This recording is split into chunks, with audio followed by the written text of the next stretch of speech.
They did in draft change it up like we were looking for, some proactive, very clear ways to play. Very aggressive top side here. They do have some very good lanes for themselves to work with. They want to start out with deep wards. Then you can kind of use the hawk shot as a crutch for later. Here it's going to be face check. Yeah, Targamas just walks right into it. Wants to fire off the bone skewer that he started with. He's going to die. That's first blood over to Doggo at 1 minute and 30 seconds. On that faster tempo that when CFO was winning all their games, they were doing it with this quick pace. They were doing it with all this aggressive play. Targamas going in after Honkyu, who jumps back over the wall, flashes away from the follow-up stun potential of the Pike. Oh, nice vault breaker flash from Yike.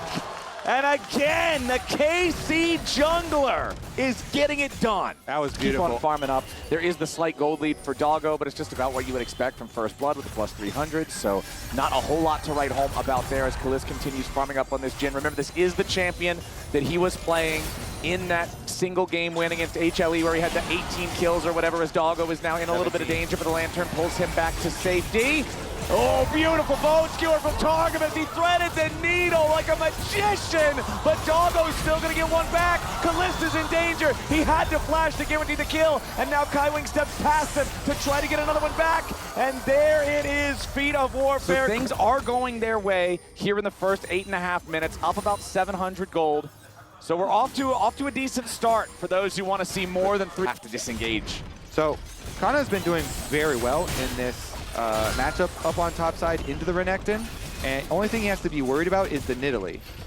Yep. Nidalee is here now. It might be exactly what's about to happen. The spear lands on top of the stun. Kana with a flash away. Junja for the flash follow, and he takes him down with the execution there at the very end. 4th kill of the game for CFO.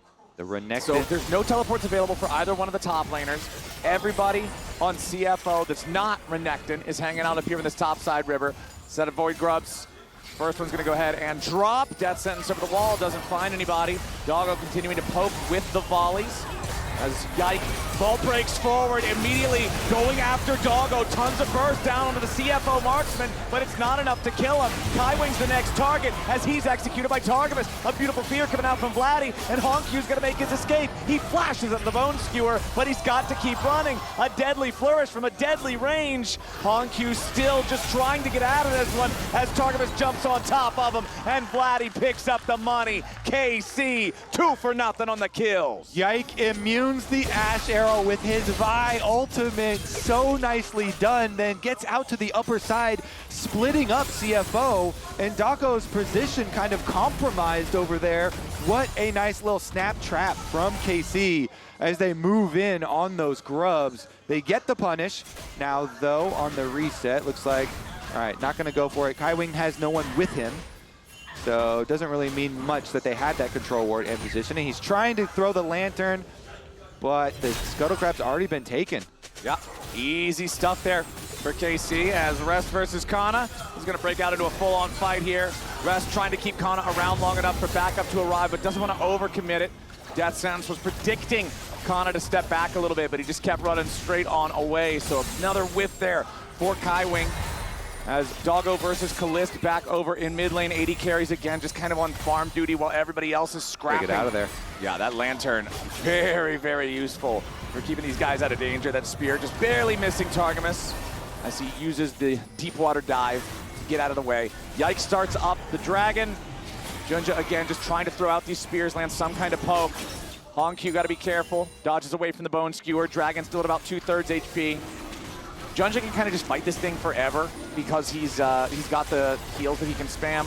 Targamas, Yike, and Vladdy gonna go ahead and secure the Scuttle Crab first. Doggo finally makes his way up to the fight. Both top laners ready to teleport in. It should be Kana that arrives slightly earlier, but Rest has also arrived. Now Junja's your target, immediately juggled around, but he turns right back on Yike, and he is down. The Hextech Drake stolen away by CFO. But what about the rest of the fight? Vladdy and Targamas stuck inside the pit. A beautiful bone skewer onto the pipe, and now he's in danger too. Rest goes deep, trying to find the kill on the Kana. Oh, Targamas! boys!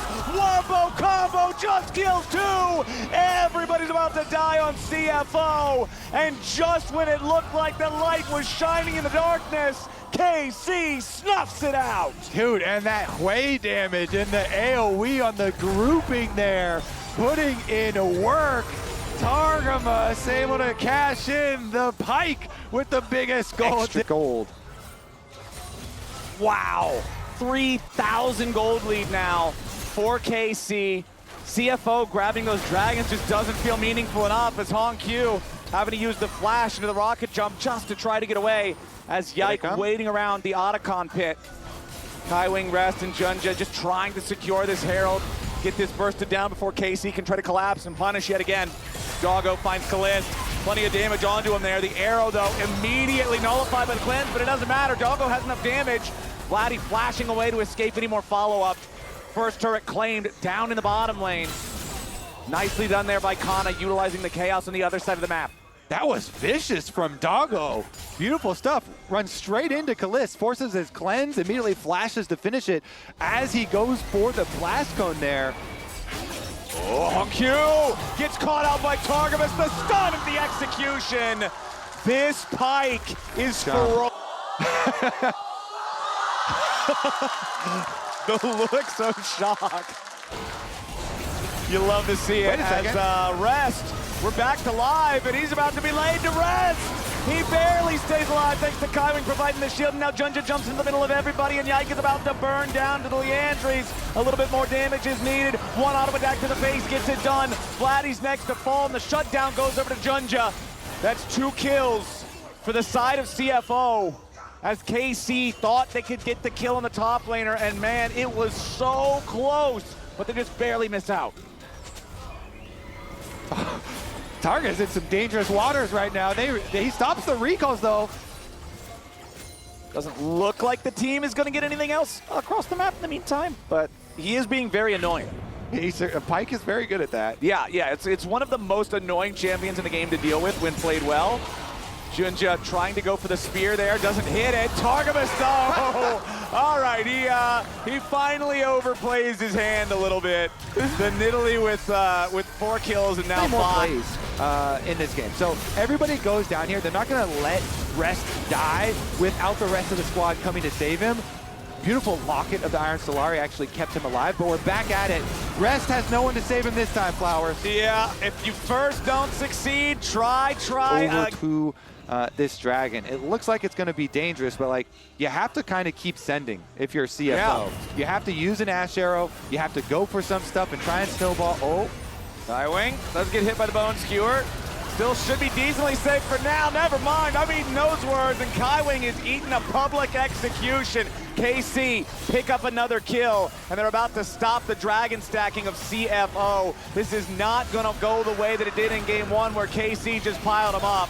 CFO having that tempo slowed down now as Targamas, beautiful hook onto Junja, but he has the stasis to punish Yike instead.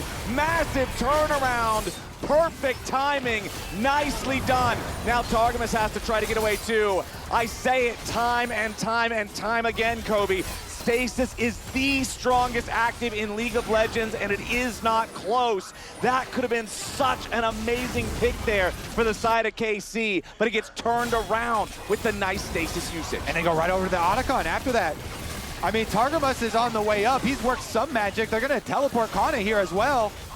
Okay, Otacon down to 4,000. Yike is still dead for 3 minutes. The Otacon should drop here. They're focus firing it pretty effectively, and there it goes. Ruinous Otacon is clean, but they need to pick all the flowers too. Whenever it's this Otacon, the flowers are a huge part of the reward. Okay, CFO gets the Otacon. They get all the bonus flowers. They get everybody away. That gold lead that was, what, 3,000 or so? Yike had the better early game. He was up in pretty much all measures at 14 minutes, But the damage done to enemy champions right now, Junja is doubling him. And obviously Nidalee should be doing more damage than Vi, but double is quite a statement. As the arrow shot out onto Vladdy, immediately Hong Q wants to help out, guarantee the kill, and they get it done. Now he's ready to go to Reset City. Population, Yike, double kill over to Hongq, and CFO making plays. Just as we say, Hongq's gonna have to be the one to do the heavy lifting here. They feed him gold. That's gonna be a hard push for them on top side too. Wait a second.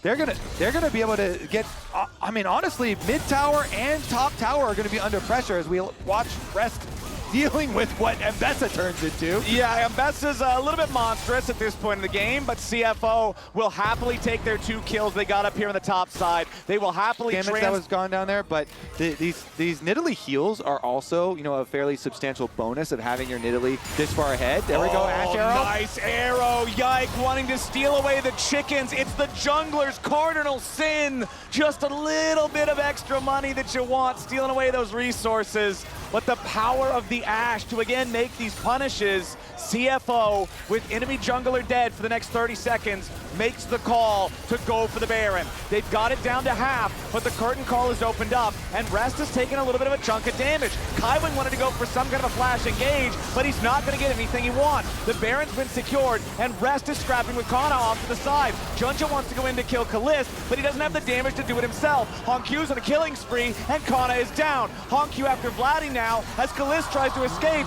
Junja's killed him with the burn, and that's a rampage for the CFO jungler. CFO aren't done yet, baby. That's a Baron. That's going to be the dragon. When they really need it here, hulking out on the Nidalee, level 16. Yike is now leveled up to 14, so it's still only the 2-level lead, but massive, massive stuff. This feels so much more like the CFO we've been watching for the past few days. It's what you were talking about at the end of last game, during the draft of this game, playing with proactive champions in a way that they can make their own decisions and be active early is just an entirely different look for this team, and it looks so damn good. Baroned up, pushing down mid. They'll knock out the tier 2 turret. KC hanging around with some vision inside these really close to the base wall brushes, trying to see if maybe CFO takes a greedy path, but it's not gonna happen. Certainly not. Just the 4-1 split push here from CFO. Baron empowered minions sieging up on the tower. Yike actually the one to go for a pick on Rest. Yeah, they want to see if they can maybe get the isolated guy here. Arrow flies out from Doggo. Rest with the slice and the dice. Final shot from the curtain call ain't gonna hit nothing. Junja jumps in again. This is the power of having a stasis. You just throw yourself in there, full yeet, and there's your delete. Hongq on a rampage. Yike dead again, and CFO crack the enemy base. They'll take out that tier 3 turret and the inhibitor right behind it. There's no breaks. The war machine keeps going. They've got the wave crashing into the Nexus turrets, and they're starting to put the damage into the first. Junja's gonna take the turret aggro here at the very start. He's stunned up, destroyed before he can ever even use the stasis. Nice shutdown over to Vladdy, but it's not stopping the push as a whole, because CFO, they'll knock down another tier 3, they'll knock down another inhib, and now they'll fall back. Yep. They can't end the game, but they do get those 2 inhibitors down. So you have to believe all that's left. All right, they're not going to go for anything risky, not going to go for any sort of end. They just wanted to keep KC inside the base. What they need to do is ward up everything leading to the dragon so that they can make use of Doggo's insane Ash arrows, but... Yike jumping in there, going for a crazy engage. He thought maybe he and Kana could get the pick on a Hongq, catch him unawares, but it ain't gonna work. Kana's dead now too. All right, Kobe, maybe they don't need the Dragon Soul. Maybe they don't need the Dragon Soul, with that being the state of things. KC thinking, okay, if we give away this soul, there's just no way. Hongq right in the face of Kalist. The 2 youngest players in the tournament, and Hongq comes out on top. The heal enough to keep him alive despite the severing bolt. Vladdy going for another one, but it won't matter. There's only 1 left alive on KC, and Rest is on the hunt. The volley flies out, the stasis to buy a little bit of time. 1 more play to bring him back. The fleeing Doggo will not matter, because Hongq can get it done. Ladies and gentlemen, we're going to game 4. Hongq, the 17-year-old mid lane.